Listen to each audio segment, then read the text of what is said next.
Hi everyone. I've got a message from the planetary energy Mercury today. As you know, we are currently in a Mercury retrograde. And for those of you watching in the future, perhaps this is a time where Mercury retrograde is happening again, because it does happen, I think, around 4 times a year. Or perhaps it is just a time where there feels like there's a Mercury retrograde-esque event happening, or perhaps just some of that energy is in your chart. Some people are actually born during Mercury retrogrades. You can look more into that with your birth chart. So perhaps you are also someone who was born during a Mercury retrograde. Um, anyway, the energies that Mercury retrograde can bring with it are confusion, turmoil, a little miscommunication, finishing up lost projects, half finished projects, becoming a little downtrodden or downbeaten, feeling a little hopeless, and a general feeling of pervasive confusion and frustration. Those are some of the feelings that can come along with a Mercury retrograde. And so today, however, I feel like Mercury, and I use the term he just because he does seem to have a more masculine energy when I communicate with him. Um, he has a message of hope and inspiration for you. So I hope that this is helpful and guiding to you wherever you're at in your current journey. There are various gods associated with the planetary energy of Mercury. You have the Egyptian god Thoth, you have the Greek god Hermes, you also have Buddha from excuse me, Hinduism. Yeah, you've just got a lot of different gods. And so if you work with any of those deities, or if you value aspects of communication, or perhaps you have a lot of Mercury placement in your natal chart, you may really connect with this energy in general, or you may find that your life goes through these periods of confusion, withdrawal, and clarity and confusion again. Um, so what Mercury wants to talk about a little bit today is your relation to self in relation to others. So he says, Dear soul, when you look at yourself in relation to others, what is it that you see? Do you see creativity? Do you see chaos? Do you see lack? Do you see abundance? Do you see frivolity? Do you see annoyance? How we perceive ourselves is often in direct contrast or comparison to others. So many people perceive in themselves qualities of a certain nature. However, they measure the strength of those qualities in their relationships to others. Allow me to explain via an example. Someone who considers himself quite talkative may have only been surrounded by people who, in fact, are very little talkative at all. And so, by comparison, this person considers himself quite talkative. However, when this person encounters someone or other people who are truly talkative, objectively more talkative than the objective norm, this person may be quite startled to find that perhaps on a scale from 1 to 100, with maybe the first 0 to 50 being a low to moderate range of talkative, and then 50 to 100 being a moderate to high range of talkative, perhaps they were only a 35 or 37 on this scale, and yet they were surrounded by ones or zeros or twos, and so they felt themselves tremendously talkative. Then, when they interact with other people who are in the 70s or 80s on this scale, they feel tremendously out of place because all of their life they had considered themselves talkative. Yet now they encounter other souls, other spirits, who enable and embody these aspects much more than themselves. This can lend a great deal of confusion because this person was measuring themselves based upon other people. There's very little way to understand our souls without the concept of comparison. This is the purpose for splitting energy, splitting spirits and soul sources to create many different people occupying a planet, having a shared experience, but not the same experience, as everyone is living in their own slightly different version of reality based on their perceptions and interpretations of things happening around them. However, it is important to remember that while there are shared experiences, no two perceptions are exactly the same. And often people are only able to live their life in comparison to how others have lived it before them, or concurrently with them, or will live it after them. It is important, dear listener, to understand yourself, not just in the context of other people, but in the context of yourself. So during Mercury retrograde, this can cause a lot of communication, a lot of miscommunication for people, a lot of issues, because the way we normally speak even is impacted by these energy at times. It is made different because Mercury is considering its own thoughts differently.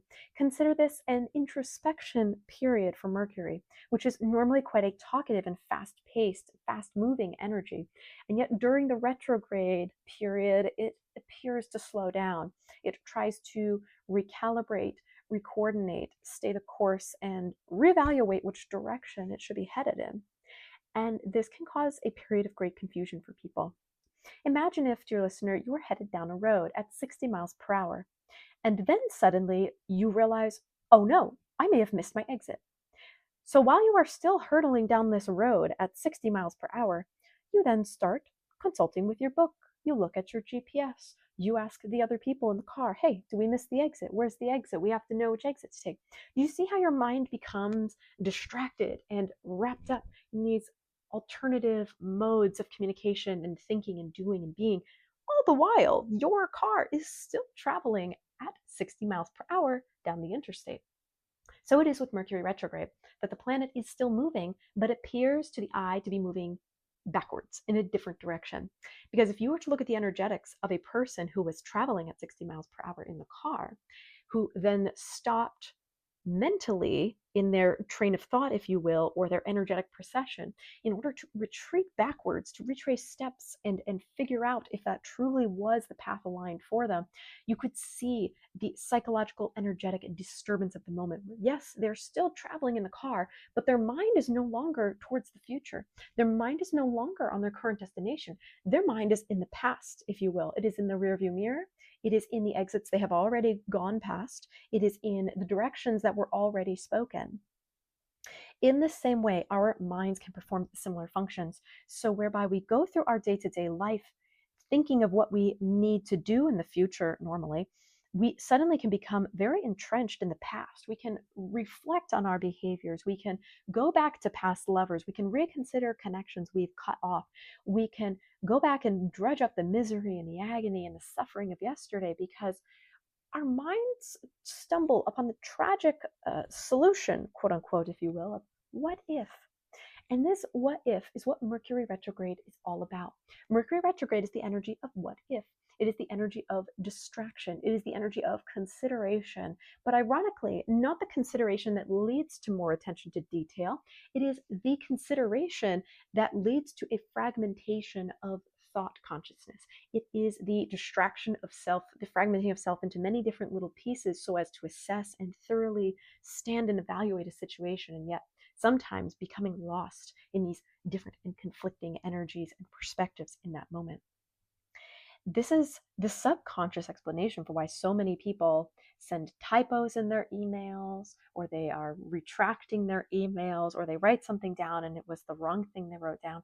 They put the directions in and they end up at the wrong place because they selected the stop above the one they wanted, not the one they wanted.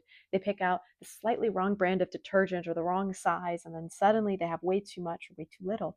It's this misestimation of needs also that colors Mercury retrograde. But what is important to remember is that one, this is a shared collective experience. So all of you will experience some amount of energetic impact from this astrological disturbance. So don't worry, it's not just you. And two, it gives a wonderful opportunity for those who do need to go back and introspect and look at past experiences, because there are times in our life where we need to do this. Excuse me.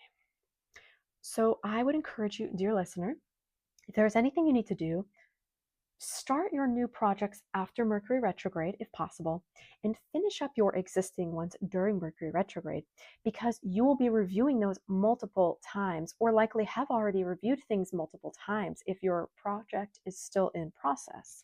So this is the perfect time to continue working on those. It will be much easier for you to split your attention and consciousness into many different subfractal consciousnesses if you do it during this time.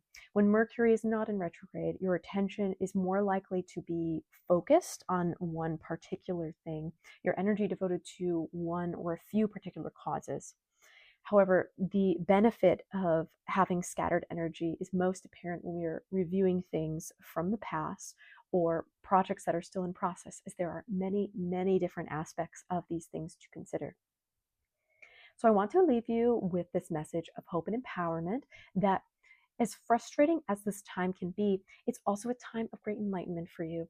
Because, dear listener, as I mentioned previously, the time is now for contrast. When you see the struggles and the difficulties you experience now, you will become so much more grateful for when Mercury retrograde passes, for when you are out of even its shadow period, so you may pursue your particular visions and goals and dreams and desires with intense clarity. Before, you may not have appreciated as much the singular focus and intention.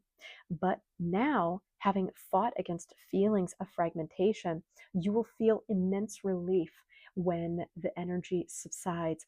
And I think that you will feel grateful and much more easily able to obtain these goals afterwards, because the new appreciation can help fuel your motivation.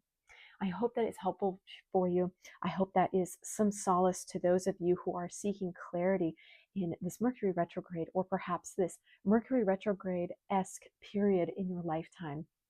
Just know that if things can ever become out of whack, out of alignment, unaligned, they can also become realigned. For the state of unalignment only exists because there also exists a state of alignment. Through contrast, we can see what is aligned and what is not. So allow this time period to make very perfectly clear for you what is aligned with your life still and what no longer is. Thank you.